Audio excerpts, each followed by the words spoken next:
At my dad's birthday party, my name tag read "The Disappointment."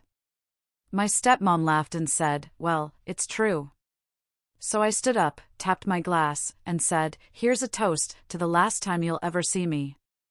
My dad was stunned, but the real shock came when I walked out and left one final message behind. At my dad's birthday party, my name tag read, "The Disappointment." My stepmom, Stephanie, chuckled, "Well, it's true."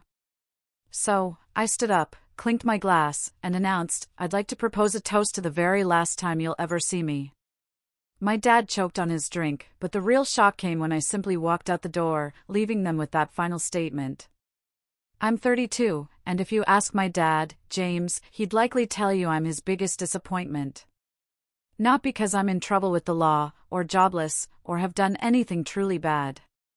It's because I chose to live my life on my own terms, rather than following his rigid plan for me. My dad is a man who demands things his way.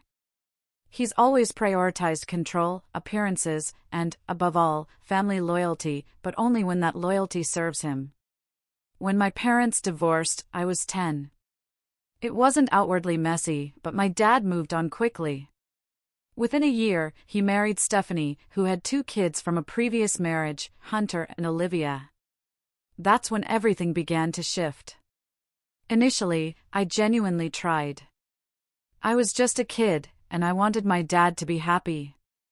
Stephanie was nice in a fake, overly sweet way, always enthusiastic in public, making a show of trying to blend the family.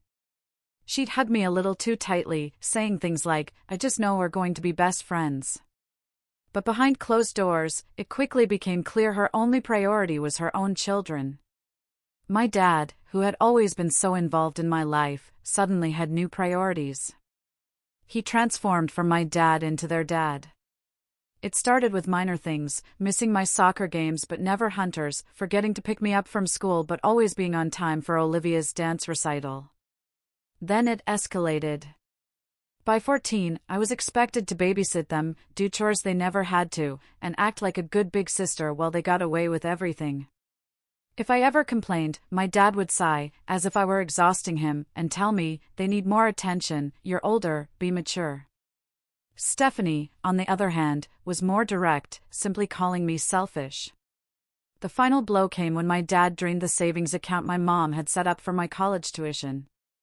My mom fought tirelessly in court to get that money back, but the damage was done. I was furious. I barely spoke to him my last year of high school, and when I left for college, which I paid for myself, I only returned for rare holidays. Years passed, and our relationship never truly recovered. I still received invites to family events, but they always felt more like an obligation than a genuine desire to see me.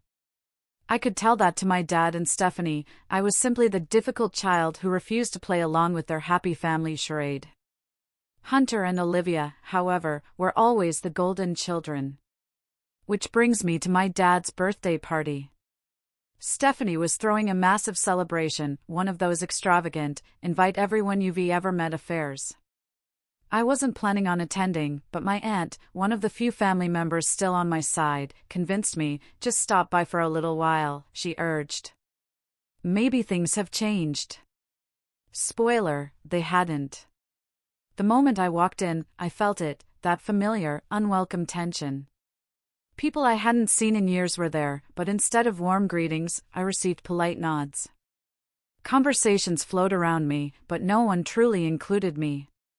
I spotted my dad across the room, laughing with old friends, but when his eyes landed on me, his smile flickered for a split second, as if he were surprised I actually showed up.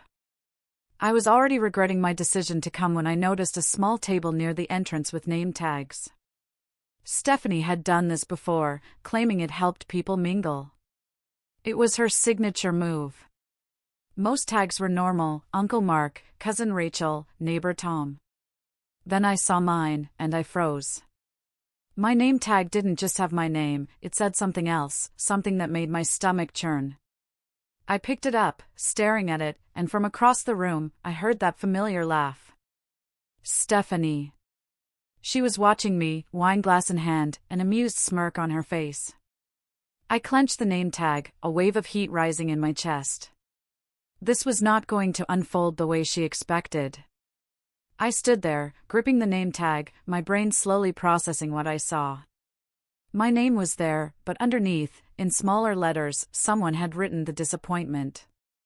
For a moment, I wondered if it was a joke, a tasteless prank by a cousin, or an unfortunate mix-up. But then I heard her laugh, Stephanie.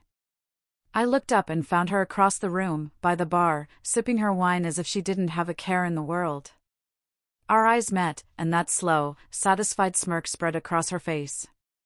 My pulse pounded in my ears. A few people had noticed me standing there, glancing in my direction. No one spoke, but I felt the weight of their unspoken expectation, don't make a scene. I took a slow breath and placed the name tag back on the table, smoothing it perfectly with the others. For a second, I almost laughed. Of course. This was classic Stephanie, not an outright insult, nothing blatant enough to be called out immediately, but subtle enough that if I reacted, I'd look like the problem. I should have known the moment I walked in that something like this was coming. A hand touched my shoulder, and I turned to see my aunt, the only person in this family who truly understood me. Her brows were furrowed, her lips a tight line. She'd seen the name tag. Her eyes flickered towards Stephanie. "Are you okay?" she asked softly. I forced a tight smile. "Yeah," I said. "I'm fine." But I wasn't. I was exhausted. Exhausted in a way I couldn't even describe, because this wasn't new. This wasn't even the worst thing she'd done. This was just the latest in a long, continuous pattern of making sure I always knew my place. I should have walked out right then. I should have turned around and left. But something inside me said, no. Not this time. So instead, I took a deep breath, squared my shoulders, and did something I knew would catch them off guard. I smiled, a genuine, easy smile, as if nothing had happened. Then I picked up a glass of champagne from a passing server, clinked it lightly with my nail, and turned toward the room. If Stephanie wanted a show, I was going to give her one. I raised my glass slightly, feeling the room's attention shift as a few people glanced my way. I hadn't made a scene yet, but the soft clink of my nail against the glass had drawn just enough notice to make Stephanie pause for a fraction of a second before taking another slow sip of her wine, her eyes narrowing as if trying to decipher my intentions. I let the moment linger, as if considering a toast, before shaking my head slightly and turning away, heading deeper into the party. I wouldn't give her the satisfaction of a reaction, not yet. The party itself was exactly as I expected, crowded, overly polished, with expensive catering and meticulously chosen decorations. Stephanie had gone all out, as she always did, because everything in her life had to be a performance. It wasn't just about celebrating my dad's birthday, it was about showing off, ensuring everyone knew how perfect her life was, how loved she and my father were, how successful their children had become. Their children, not me. Hunter and Olivia were already holding court in the center of the room, surrounded by relatives who nodded along as Olivia gushed about her upcoming wedding. "And of course, Dad's paying for everything," she chirped, flashing the massive diamond on her finger. "We wanted something tasteful, you know, a truly elegant wedding, not one of those tacky Pinterest disasters." I bit back a laugh. Olivia had always been like this, polished, rehearsed, just self-absorbed enough to ensure everything revolved around her without seeming too obvious. Hunter, meanwhile, leaned against the bar, nodding as a few of my dad's old friends congratulated him on his new job, a job I was certain he hadn't actually earned. Hunter had never worked for anything in his life, every opportunity had been handed to him, every mistake quietly cleaned up by my father. I was tempted to walk over and insert myself into their conversation, just to watch them squirm, but before I could, I heard my father's voice. "Ah," he said, and when I turned, he was already approaching me, drink in hand, his expression carefully neutral. "I didn't think you were going to come." I smiled, but it wasn't a real smile. "Wouldn't miss it." He nodded, glancing around the room before looking back at me. "You've been keeping busy, I hear." There it was, the polite, careful way he always avoided asking anything real about my life. I nodded. "Yeah. Work's been good." I bought a house last year. His brow lifted slightly. A house? Yep. He took a sip of his drink, not asking anything else. That was the thing about my dad, he hated when I did anything that made it impossible for him to see me as the failure he always expected. Every time I achieved something on my own, without his money or help, it chipped away at the narrative he'd constructed around me, the one where I was lost, selfish, and immature. He didn't like that. He much preferred the version of me he could shake his head at, the version he could talk about with pity when people asked. I could feel him searching for something to say, some subtle jab, but before he could, Stephanie's voice cut through the conversation like a knife. "Well," she said, stepping up beside him, her smile all teeth, "at least she finally did something responsible." And just like that, the heat surged in my chest again. I turned to her. She was beaming, as if genuinely happy to see me, but I knew that look. I'd seen it 100 times. Stephanie was the kind of person who could insult you to your face, and if you got upset, you were the problem. She was just joking, you were too sensitive. I should have walked away. I should have let it go. But I didn't. Something about this night, this whole situation, felt wrong. Maybe it was the name tag. Maybe it was how my dad barely spoke to me before trying to dismiss me. Maybe it was the way the entire room was filled with people who had never truly been my family. Whatever it was, I was done. I turned to Stephanie, tilting my head slightly. "You know, I was going to let it go," I said, my voice light, "but I have to ask, whose idea was the name tag?" I saw a flicker of something cross her face, just for a split second. "Oh, come on," she laughed. "You always take things so personally." "It was funny." I nodded. "Right. Hilarious."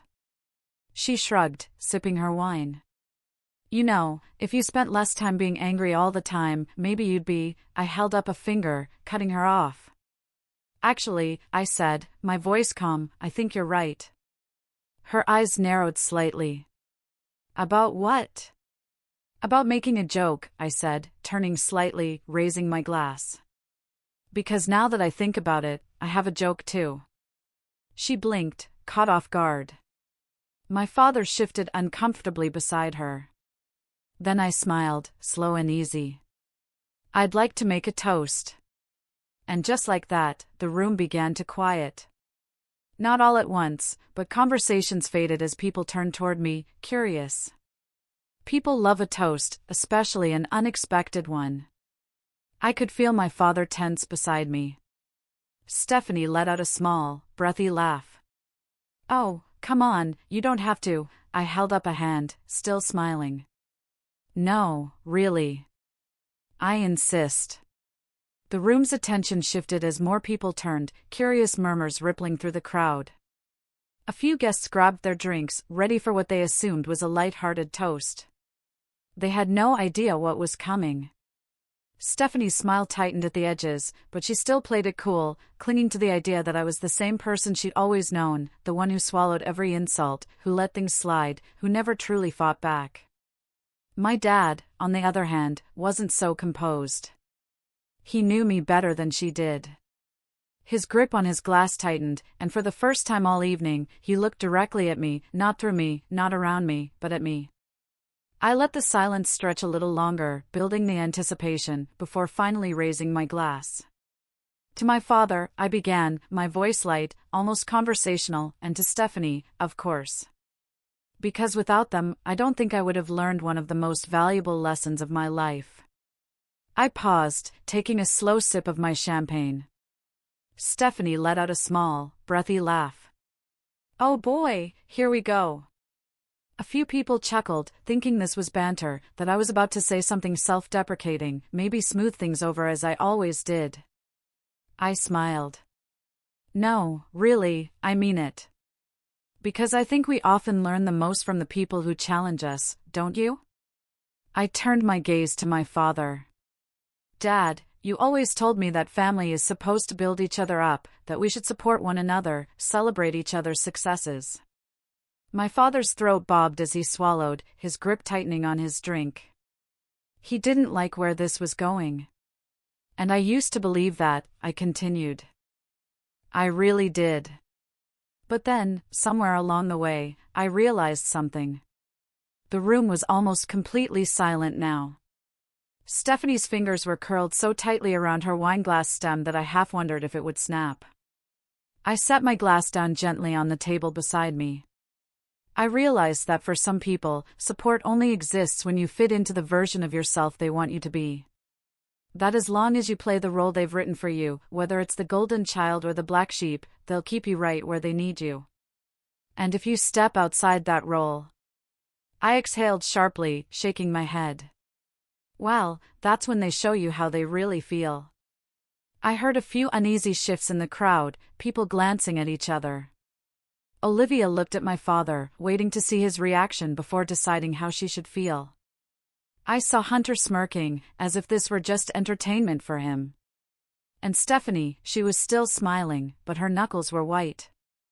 I used to think that if I just proved myself, if I worked hard, if I was successful, if I played by the rules, you'd see me differently, I said, my voice softer now, but no less steady.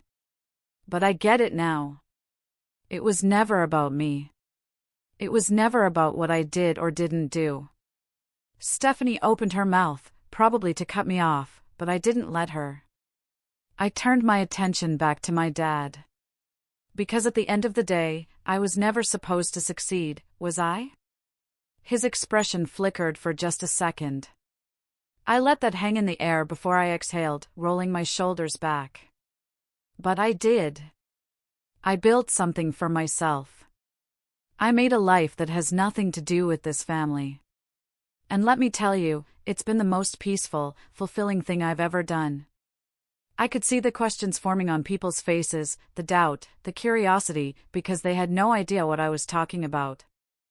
I was done letting them believe the version of me that Stephanie and my father had carefully crafted over the years. Stephanie let out another forced laugh, trying to regain control of the room. Oh, come on, this is ridiculous. It's just a name tag. I turned my gaze to her. You're right, I said smoothly. It is. But it's also a pattern.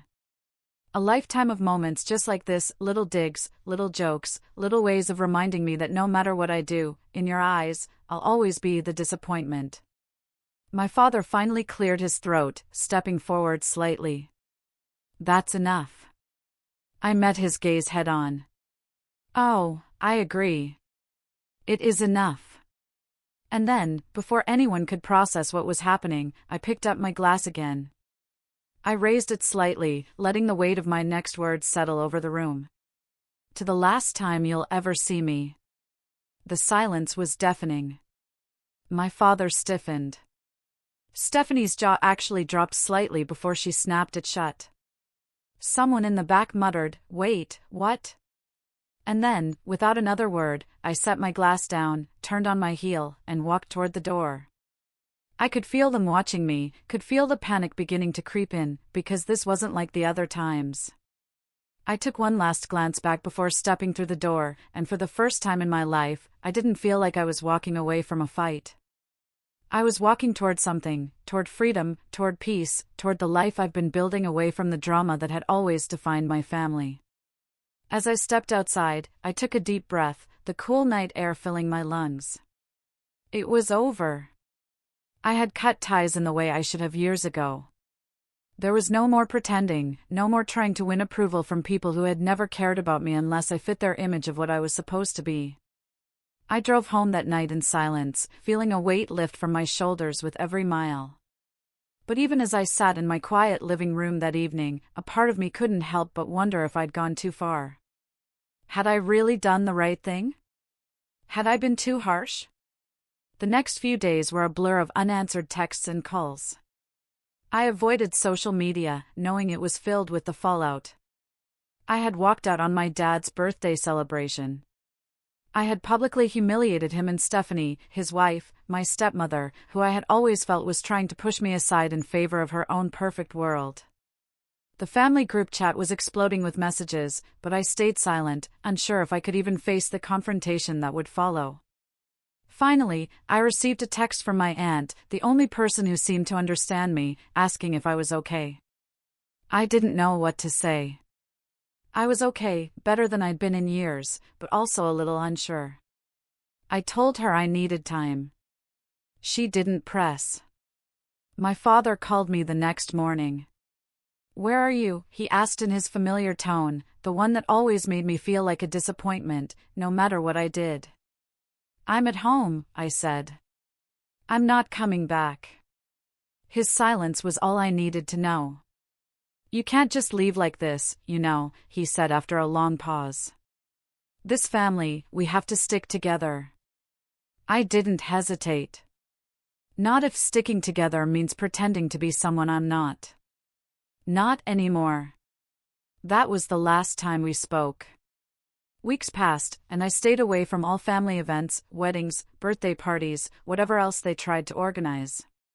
The rest of my family either fell in line with my dad and Stephanie's view of me or pretended like nothing had happened. I heard through the grapevine that my dad was hurt, that Stephanie was furious, that my brother and sister were disappointed in me for making a scene. But none of it bothered me. I knew I had done the right thing for me. I was still living my life, still thriving, and while I wasn't exactly happy about cutting them all off, I felt a kind of peace I hadn't known in years. I haven't spoken to anyone in the family since that day. So here I am, asking, am I the jerk for walking out like that? For making that toast and cutting them off completely? Did I take it too far, or was I justified in finally standing up for myself? I know I'll never get my dad's approval. I know I'll never be the daughter he wanted. But part of me thinks that maybe I've finally figured out that I don't need to be. Reddit, let me know, was I out of line, or was this long overdue? If you enjoyed this story and want to hear more content like this, make sure to like and subscribe. Don't forget to drop a comment below sharing your thoughts. Do you think they went too far, or was the fallout completely justified?